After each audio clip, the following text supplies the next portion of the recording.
সকলকে জানাই শুভ সকাল। তো সকাল সকাল আমি একটা ব্রেকফাস্ট রেসিপি নিয়ে চলে এসেছি।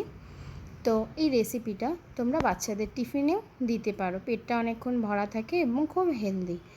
বয়েল আলু করে নিয়েছিলাম, একটা আলু ভালোভাবে সেদ্ধ করে নিয়ে তাকে স্ম্যাশ করে নিয়েছি। তার মধ্যে দিয়েছি স্বাদ অনুসারে লবণ, একটু জোয়ান দিয়েছি, আর এখানে দিয়েছি একটু ভাজা মশলা, যেটা জিরে ধনে শুকনো লঙ্কা গুঁড়ো করে আমার ওটা রাখা ছিল, সেটাই দিয়েছি। একটু লঙ্কা দিয়েছি, চাট মশলা দিয়েছি, আর একটু ছানা হাতের সাহায্যে এভাবে আমি ভেঙে ভেঙে দিয়ে দিয়েছি। এবার আলুর সাথে ছানা আর ধনে পাতা, কাঁচা লঙ্কা কুচি, চাট মশলা, নুন, যা যা মশলা দিয়েছি সব কিছু একটা সুন্দর করে মেখে একটা সুন্দর ডো তৈরি করে নেব। তো দেখো কত সুন্দরভাবে আমি আগে মেখে নিচ্ছি। মাখাটা খুব ভালোভাবে না মাখলে ছানা এবং আলুটা তো ভালোভাবে মিক্স হবে না। তো ভালো করে আগে মিক্স করে নেব। তো আমার রেডি হয়ে গেছে। এই রেসিপিটা খুব হেলদি রেসিপি, পেটটা অনেকক্ষণ ভরাও থাকে এবং ভীষণ হেলদি একটা টেস্টিও রেসিপি। তো তোমরা অবশ্যই বাচ্চাদের টিফিনে এটা করে দিতেই পারো, আর খুব তাড়াতাড়ি তৈরিও হয়ে যায়, এর সাথে কোনো সবজি লাগে না।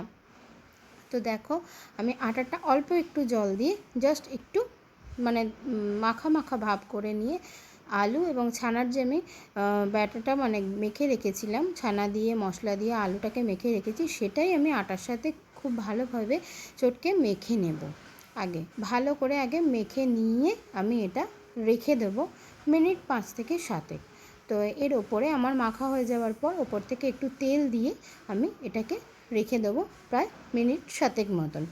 তো এটা এইভাবে রাখা থাক। তার মধ্যে চলো আমরা এর সাথে একটা চাটনি, হেলদি চাটনি তোমাদের রেসিপি শেয়ার করে ফেলি। তো এখানে দেখো আমি নিয়ে নিয়েছি রোস্টেড ছোলা আর নিয়েছি কাঁচা বাদাম। তো দুটোই খুবই হেলদি, বাচ্চাদেরও খুব শরীর মানে খাওয়া ভালো এবং বড়োদেরও খুব খাওয়া ভালো। তো এই দুটোকে আমি আগে শুকনো খোলায় খুব ভালোভাবে ভেজে নেব। ছোলাটাও রোস্ট করা ছিল, কিন্তু যেহেতু গুঁড়া করব, তো গুঁড়া করতে গেলে আমার একটু কড়াই নেড়ে নিলে ক্রাঞ্চি হয়, তো গুঁড়োটাও খুব ভালো হয়। এর মধ্যে দিয়ে দেবো ধনে পাতা এবং কাঁচা লঙ্কা কুচি। কাঁচা লঙ্কা খুব অল্প পরিমাণ আছে এর মধ্যে, তোমরা তোমাদের স্বাদ মতন লঙ্কাটা এখানে দিতে পারো। আর নুন দিয়ে আমি আগে শুকনো পেস্ট করে নিয়েছি, তার মধ্যে দিয়ে দিয়েছি কয়েক টুকরো নারকেল। তো দিয়ে দেখো আমি কত সুন্দর একটা চাটনি ব্যাটার পুরো একদম পেস্ট রেডি করে ফেলেছি। তো এই চাটনিটা ভীষণ টেস্টি হয়, আর কোনো রকম তোমার পেঁয়াজ রসুন বা আদা কিছুই দিতে লাগে না, নর্মাল তোমার ছোলা আর বাদাম দিয়ে চাটনিটা তৈরি হয়ে যায়। আর ওপর থেকে একটু সর্ষে আর কারি পাতা ফোড়ন দিয়ে দিয়েছি, যাতে এর টেস্টটা আরও সুন্দর এসে যায়। কারি পাতার ফ্লেভারটা তো ভীষণই সুন্দর, যে কোনো চাটনি ক্ষেত্রে খুবই ভালো লাগে এই ফ্লেভারটা। তো দারুণ হয়েছিল চাটনিটা। আর এখানে দেখো আমার এখানে আটাটা কিন্তু একদম রেডি হয়ে গেছে। তো আটাটা রেডি হয়ে যাওয়ার দেখছি একটু নরম হয়ে গেছে। তো যেহেতু এখানে আলু দেওয়া ছিল, তো একটু নরম হয়ে যাওয়াতে শুকনো একটু আটা আমি এর মধ্যে ছড়িয়ে নিচ্ছি। শুকনো আটা ছড়িয়ে নিয়ে এটা বেশ সুন্দর করে আরও একবার মেখে নেব।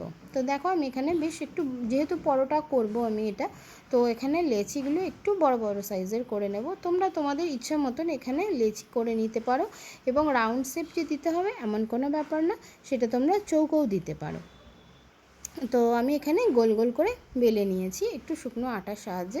তো এখানে বলেই দিলাম যে তোমরা তোমাদের ইচ্ছা মতন এখানে শেপটা দিয়ে নিতেই পারো। একটু নরম হয়ে গেছিলো, তার জন্য একটু বেলতে অসুবিধা হচ্ছিলো ঠিকই, কিন্তু তেমন একটা অসুবিধা হয়নি। তো হয়ে যাওয়া আমার প্যান এদিকে গরম করতে দেওয়া ছিল, সেটাও রেডি হয়ে গেছে। তো আমি এপিট ওপিট খুব ভালো করে আগে সেঁকে নেব। তো দেখতেই পাচ্ছ কি সুন্দর কালারটা এসে গেছে, আমার এক পিঠ সেঁকা হয়ে গেছে।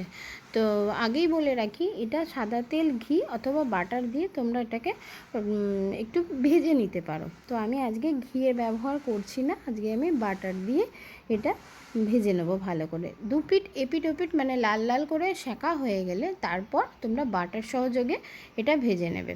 ঘিয়ের একরকম স্বাদের হবে পরোটাটা, আর বাটার দিলে আর এক রকম স্বাদের হবে। তো দুটোরই টেস্ট খুবই সুন্দর হয়, তোমরা কিন্তু অবশ্যই ট্রাই করবে বাড়িতে। আর দেখো পরোটাও আমার রেডি হয়ে গেছে, আর এখানে চাটনি দিয়ে আমি সার্ভ করলাম। পরোটাটা এত সুন্দর টেস্ট হয়েছে, এটা শুধু মুখেই খাওয়া যায়, কিন্তু অনেকেই আছে যে পরোটা শুধু শুধু খাবো, তার জন্য এই চাটনি, হেলদি একটা চাটনির রেসিপি তোমাদের সাথে শেয়ার করলাম। তো রেসিপিটা কেমন লাগলো অবশ্যই জানিও কিন্তু বন্ধুরা।